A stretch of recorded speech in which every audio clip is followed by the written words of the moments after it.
जय श्री कृष्णा। राधे राधे। आप सभी भक्तों का आज की कथा में हार्दिक स्वागत है। भगवान श्री कृष्ण और श्रीमती राधा रानी की कृपा से आपकी समस्त मनोकामनाएं पूर्ण हो। ठाकुर जी को अपने भक्तों से अगाध प्रेम है। बड़ा प्रेम करते हैं ठाकुर जी अपने भक्तों से, और अपने प्रेम को प्रदर्शित करने के लिए भांति भांति की लीलाएं भी करते हैं।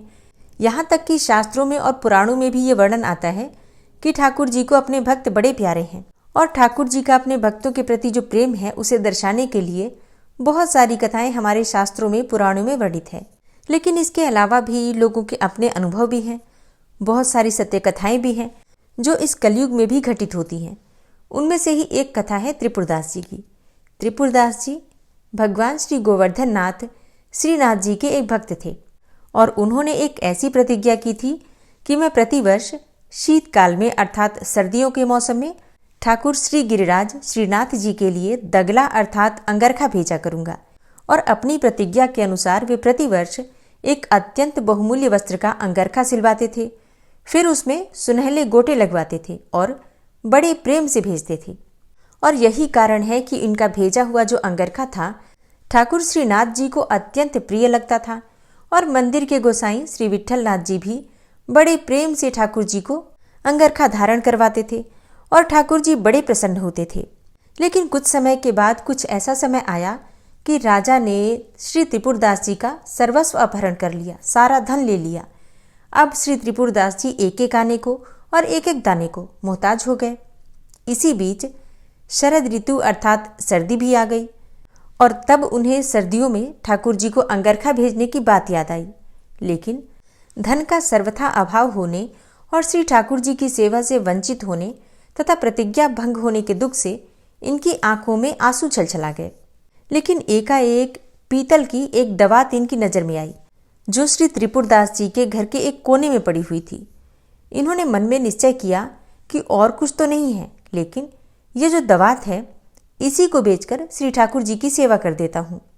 अब श्री त्रिपुरदास जी ने पीतल की दवात को बाजार में बेचा। उससे उन्हें सिर्फ 1 रुपये मिला। अब 1 रुपये से क्या मिलेगा, लेकिन उसी रुपए से उन्होंने केवल एक मोटे कंबल का, मोटे कपड़े का एक थान खरीदा।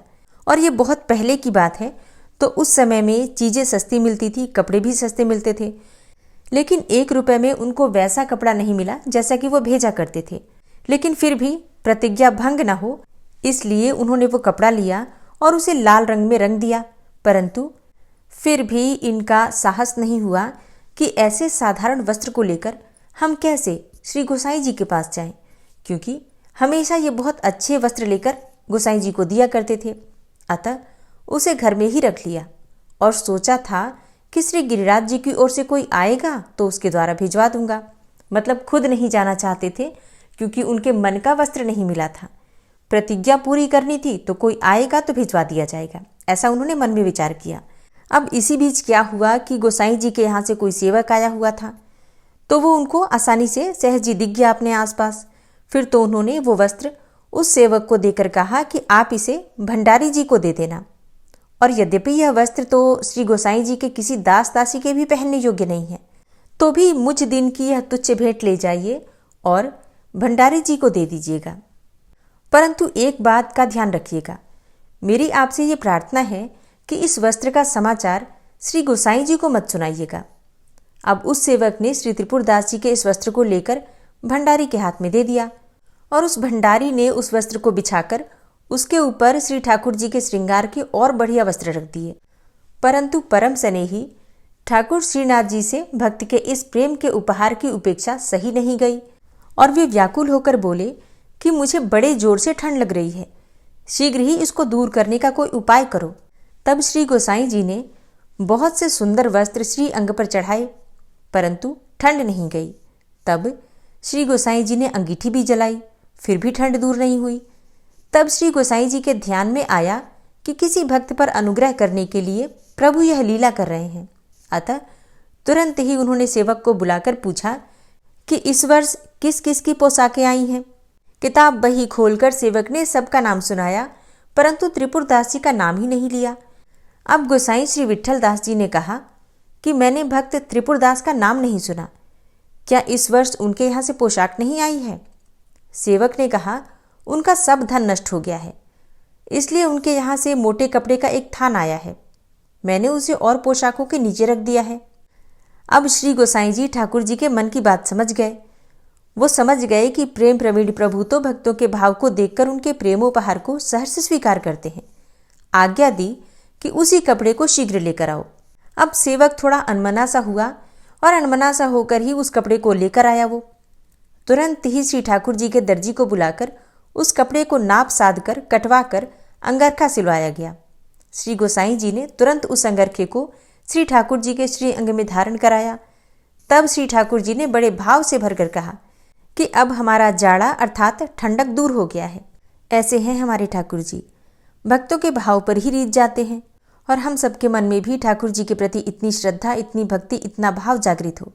इसके लिए ठाकुर जी के प्रति समर्पित रहें, श्रद्धा भाव से उनकी शरण में रहें। ठाकुर जी की सेवा के लिए कोई न कोई नियम जरूर लेना चाहिए। नियम पूर्वक अगर हम एक छोटा सा भी काम करते हैं तो हम उनके भक्तों की श्रेणी में आ जाते हैं। इसलिए आप भी कोई न कोई नियम लेकर भगवान की पूजा सेवा कीजिए। जिस भी देवता में आपकी आस्था हो उनके लिए ही आप कोई एक नियम बना लीजिए और फिर उस नियम का निर्विघ्न रूप से पालन कीजिए। देखिए कैसे भगवान आपके वश में हो जाते हैं। जय श्री राधे। कथा आपको अगर पसंद आई हो तो वीडियो को लाइक ज़रूर कीजिए और हाँ, कमेंट बॉक्स में राधे राधे ज़रूर लिख दीजिए। और अब सुनते हैं आज का अध्याय। भगवान श्री राम का ध्यान करके आज की पावन कथा का श्रवण करते हैं। अयोध्यापुरी का महात्म्य बताते हुए श्री सूत जी कहते हैं कि प्राचीन काल में जगत सृष्टा ब्रह्मा जी ने भगवान विष्णु को अयोध्यापुरी में निवास करते देखकर स्वयं भी वहां रहने का निश्चय किया। उन्होंने वहां की यात्रा की और अपने नाम से एक विशाल कुंड भी बनवाया जो अनेक देवताओं से संयुक्त तथा अगाध जल राशि की लोल लहरों से सुशोभित था। कुमुद, उत्पल, कल्हार और पुंडरीक से आच्छादित हुआ वह कुंड सब पापों का नाश करने वाला है। उस समय ब्रह्मा जी ने कुंड के विषय में इस प्रकार कहा, इसमें विधि पूर्वक स्नान करने से पापी जीव भी विमान पर बैठकर सुंदर दिव्य वस्त्र से सुशोभित होकर प्रलय काल पर्यंत ब्रह्मलोक में निवास करेंगे। यहाँ यथाशक्ति दान और होम करने से मनुष्य तुलादान और अश्वमेघ यज्ञ का पुण्य प्राप्त कर लेंगे। इस तीर्थ में विधि पूर्वक किया हुआ स्नान, दान और जप आदि कर्म संपूर्ण यज्ञों के समान महापातकों का नाश करने वाला होगा। यह कुंड ब्रह्म कुंड के नाम से प्रसिद्ध होगा और इसके समीप मैं सदा निवास करूंगा। यूं कहकर देवदेव लोक पितामह ब्रह्मा जी उस तीर्थ को देखकर देवताओं के साथ अंतर्ध्यान हो गए। तभी से वह कुंड इस पृथ्वी पर विशेष विख्यात है। वह महाकुंड चक्रतीर्थ से पूर्व दिशा में स्थित है और ब्रह्म कुंड से पूर्व उत्तर दिशा में 700 धनुष की दूरी पर सरयू जी के जल में ऋणमोचन नामक तीर्थ विद्यमान है। वहां पूर्व काल में तीर्थ यात्रा के प्रसंग से आए हुए मुनिवर लोमस ने विधि पूर्वक स्नान किया था। इससे वे ऋण मुक्त एवं पाप शून्य हो गए थे। तब उन्होंने अपनी दोनों भुजाएं ऊपर उठाकर हर्ष से आंसू बहाते हुए कहा कि यह ऋणमोचन नामक तीर्थ बहुत उत्तम है। मनुष्य पर इहलोक और परलोक के जो 3 प्रकार के ऋण होते हैं वे सब इस तीर्थ में स्नान करने मात्र से क्षण भर में नष्ट हो जाते हैं।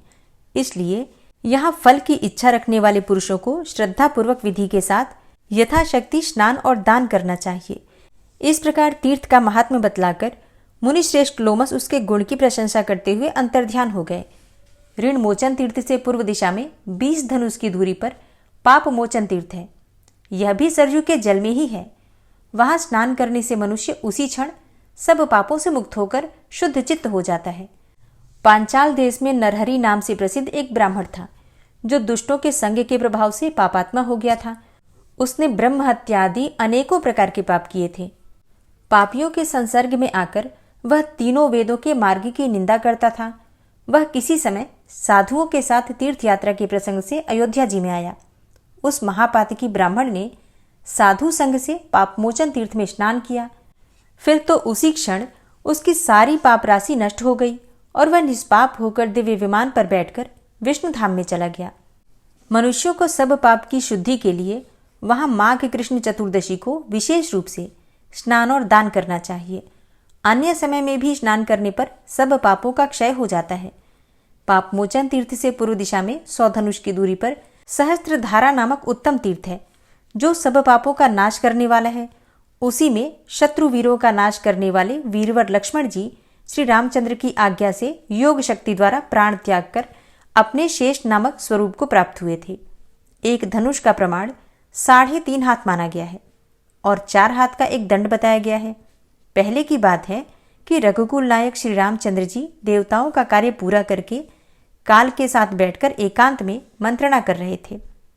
उस समय उन्होंने यह प्रतिज्ञा की थी कि परस्पर मंत्रणा करते समय हम दोनों को जो कोई समीप आकर देखेगा वह शीघ्र ही मेरे द्वारा त्याग दिया जाएगा। ऐसा निश्चय करके जब वे मंत्रणा करने लगे तब लक्ष्मण जी राजद्वार पर खड़े होकर पहरा देने लगे। उसी समय तेजोनिधि तपोराशि दुर्वासा जी आ पहुंचे और भूख से व्याकुल होकर लक्ष्मण जी से प्रेम पूर्वक बोले, हे सुमित्रानंदन, तुम शीघ्र जाओ तथा श्री रामचंद्र जी के आगे मेरे आगमन की सूचना दो। मैं कार्यवश उनसे मिलने आया हूं। तुम्हें मेरी ये बात टालनी नहीं चाहिए। अब दुर्वासा ऋषि किसी को भी श्राप बहुत जल्दी देते थे, तो लक्ष्मण जी उनके श्राप से डरकर शीघ्र ही भीतर गए और श्री रामचंद्र जी तथा कालदेव दोनों के सामने खड़े होकर यह निवेदन किया कि तपोराशि अत्रिनंदन दुर्वासा श्री रघुनाथ जी का दर्शन करने के लिए आए हुए हैं। अब श्री रामचंद्र जी ने काल से सलाह करके उन्हें विदा किया तथा स्वयं बाहर निकले। बाहर आने पर उन्होंने मुनि को देखा और प्रणाम करके उन्हें आदरपूर्वक भोजन कराया। उसके बाद उन्हें सम्मानपूर्वक विदा किया तथा सत्य भंग होने के भय से श्री रघुवीर ने लक्ष्मण जी को त्याग दिया। अब लक्ष्मण जी भी अपने बड़े भाई की आज्ञा को सफल बनाने के लिए सरयू के तट पर आए और स्नान करके ध्यान का आश्रय लेकर सच्चिदानंदमय परमेश्वर में अपने शांत मन को शीघ्र ही लगाकर अविचल भाव से बैठ गए। तदनंतर सहस्त्र फणों से सुशोभित शेषनाग पृथ्वी को सहस्त्र छिद्रों में भेदन करके वहां प्रकट हुए। इसी समय देवराज इंद्र भी देवताओं को साथ लेकर स्वर्गलोक से वहां आए। शेषनाग के फणों की सहस्त्र मणियों से वहां की पृथ्वी दग्ध हो गई थी। इसलिए सरयू तटवर्ती वह शुभकारक महातीर्थ सहस्त्रधारा के नाम से विख्यात हुआ। इस क्षेत्र का प्रमाण 25 धनुष है।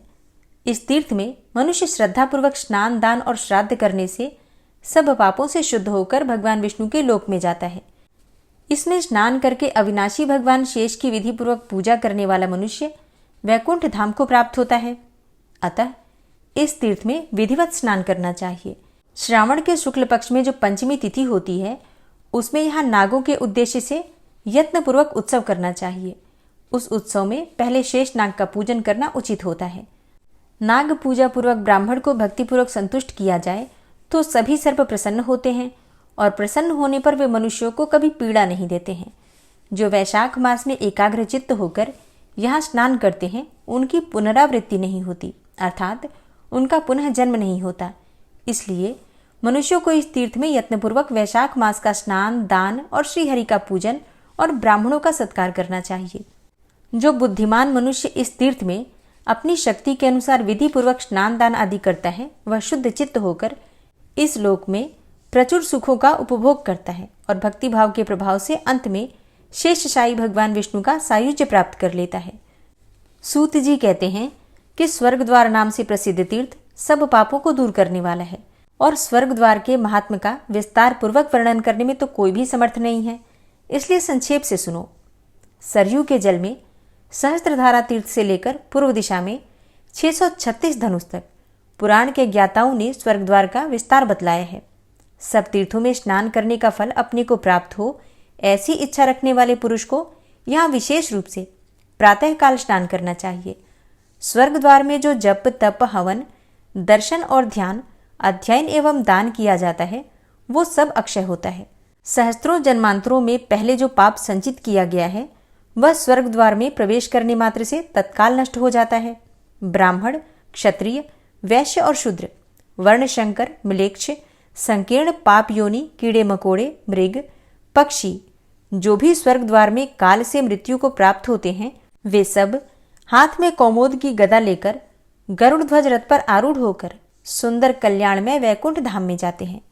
जो लोग आदर पूर्वक वहां मध्याह्न में स्नान करते हैं तथा जो जितेंद्रिय पुरुष स्वर्ग द्वार में निराहार व्रत करते हैं अथवा जो 1 मास तक उपवास करने वाले हैं वे सभी उत्तम स्थान को प्राप्त होते हैं। जो स्वर्ग द्वार में ब्राह्मणों को अन्नदान, रत्नदान, भूमिदान, गौदान तथा वस्त्रदान करते हैं वे सब श्री हरि के धाम को जाते हैं। देवाधिदेव भगवान विष्णु अपने स्वरूप को 4 शरीरों में व्यक्त करके रघुवंश शिरोमणि श्री राम होकर अपने तीनों भाइयों के साथ यहाँ नित्य विहार करते हैं। इसी स्वर्ग द्वार में कैलाश निवासी शिव भी वास करते हैं। मेरु तथा मंदराचल के समान पाप की बड़ी भारी राशि भी स्वर्ग द्वार में पहुंचते ही नष्ट हो जाती है। ऋषि, देवता, असुर, जप होम पारायण मनुष्य, सन्यासी और मुमुक्षु पुरुष स्वर्ग द्वार का सेवन करते हैं। काशी में योग युक्त होकर शरीर त्याग करने वाले पुरुषों को जो गति प्राप्त होती है, वही एकादशी को सरयू में स्नान करने मात्र से मिल जाती है। वे भगवान विष्णु की भक्ति को पाकर निश्चय ही परमानंद को प्राप्त होते हैं। एक समय शीत रश्मि चंद्रमा अयोध्यावासी भगवान विष्णु को नमस्कार करके उत्कंठापूर्वक यहाँ के तीर्थ की महिमा का साक्षात्कार करने के लिए आए। तो यहाँ आकर उन्होंने क्रमशः प्रत्येक तीर्थ में विधिपूर्वक यात्रा की। इससे उन्हें अनेकों प्रकार के आश्चर्य का अनुभव हुआ। तत्पश्चात दुष्कर तपस्या द्वारा भगवान विष्णु की आराधना करके उनकी प्रसन्नता प्राप्त की और वहां अपने नाम के साथ भगवान का नाम रखकर उनके अर्चा विग्रह को स्थापित किया। इससे वे भगवान वहां चंद्रहरि के नाम से विख्यात हुए। श्री वासुदेव के प्रसाद से वह स्थान अद्भुत हो गया। वह श्री विष्णु का अत्यंत गूढ़ स्थान है। समस्त प्राणियों के मोक्ष के स्वामी श्री रघुनाथ जी के इस दिव्य स्थान में सिद्ध पुरुष सदा श्री विष्णु का व्रत धारण किए निवास करते हैं और नाना प्रकार के वेश वाले जितेंद्रिय मुक्तात्मा पुरुष यहाँ विष्णु लोक की आकांक्षा रखकर नित्य उत्तम योग का अभ्यास करते हैं। यहाँ मनुष्य जिस प्रकार धर्म का फल पाता है, वैसा अन्यत्र कहीं नहीं पाता। इसमें किया हुआ दान, व्रत और होम सब अक्षय होता है। जय श्री राम। इसके आगे का वृतांत आप कल की कथा में सुनेंगे। भगवान श्री हरि विष्णु की प्रिय नगरी अयोध्यापुरी की ये कथाएं उम्मीद करती हूँ आप लोगों को पसंद आती होंगी। कथा अच्छी लगती हो तो कमेंट बॉक्स में जरूर बताइएगा। श्री राधा कृपा कटाक्ष स्तोत्र। मुनीन्द्र वृंद वंदिते त्रिलोक शोक हारिणी प्रसन्न वक्त्र पंकजे निकुंज भूविलासिनी व्रजेन्द्र भानुनंदिनी व्रजेन्द्र सूनु संगते कदा करिष्यसि मां कृपा कटाक्ष भाजनम्। अशोक वृक्ष वल्लरी वितान मंडपस्थिते प्रवाल बाल पल्लव प्रभारुणांध्रि कोमले वराभय स्फुरत्करे प्रभूत संपदालये कदा करिष्यसि मां कृपा कटाक्ष भाजनम्। अनंगरंग मंगलम प्रसंग भंगुरं भ्रुवां सविभ्रमं ससंभ्रमं दृगंत बाणपातनय निरन्तरं वशीकृत प्रतीत नंदनंदने कदा करिष्यसि मां कृपा कटाक्ष भाजनम्। तडित्सुवर्ण चंपक प्रदीप्त गौर विग्रहे मुख प्रभा परास्त कोटि शारदेन्दु मंडले विचित्र चित्र संचर चकोर शावलोचने कदा करिष्यसि मां कृपा कटाक्ष भाजनम्। मदोन्मदादि यौवने प्रमोदमान मंडिते प्रियानुराग रंजिते कला विलास पंडिते अनन्य धन्य कुंज राज्य काम केलि कोविदे कदा करिष्यसि मां कृपा कटाक्ष भाजनम्। अशेष हाव भाव धीर हीर हार भूषिते प्रभूत शात कुंभ कुंभ कुंभि कुंभ सुस्तनि प्रशस्त मंद हास्य चूर्ण पूर्ण सौख्य सागरे कदा करिष्यसि मां कृपा कटाक्ष भाजनम्। मृणाल वाल वल्लरी तरंग रंग दौर्लते लताग्रलास्य लोल नील लोचनावलोकने ललल्लुलन्मिलन्मनोज्ञ मुग्ध मोहिनाश्रिते कदा करिष्यसि मां कृपा कटाक्ष भाजनम्। सुवर्ण मल्लिकांचित त्रिरेख कंबुकंठगे त्रिसूत्र मंगली गुण त्रिरत्न दीप्ति दीधिते सलोल नील कुंतल प्रसून गुच्छ गुंफिते कदा करिष्यसि मां कृपा कटाक्ष भाजनम्।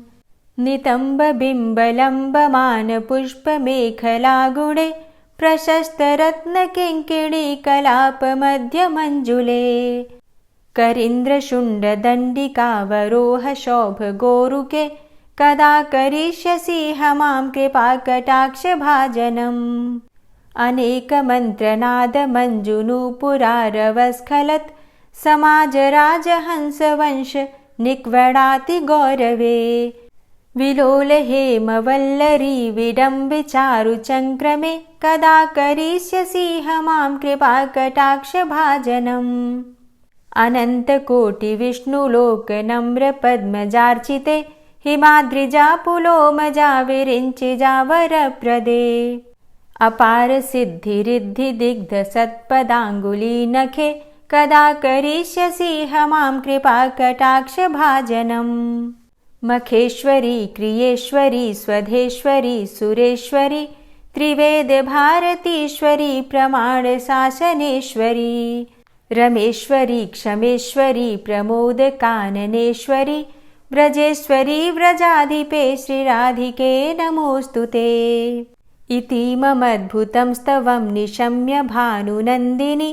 करोतु सन्ततं जनं कृपाकटाक्षभाजनम् भवेत्तदैव सञ्चित त्रिरूपकर्मनाशनं लभेत्तदा ब्रजेन्द्रसूनुमण्डलप्रवेशनम् जय जय श्री राधे, जय जय श्री राधे। दोस्तों, उम्मीद करती हूँ आज की कथा आपको ज़रूर पसंद आई होगी। वीडियो अच्छी लगी हो तो लाइक कीजिए, शेयर कीजिए और चैनल पर पहली बार आए हैं तो सब्सक्राइब करके बेल आइकन को ज़रूर प्रेस कर लीजिए। मिलती हूँ आपसे अगली वीडियो में, तब तक के लिए जय श्री राधे।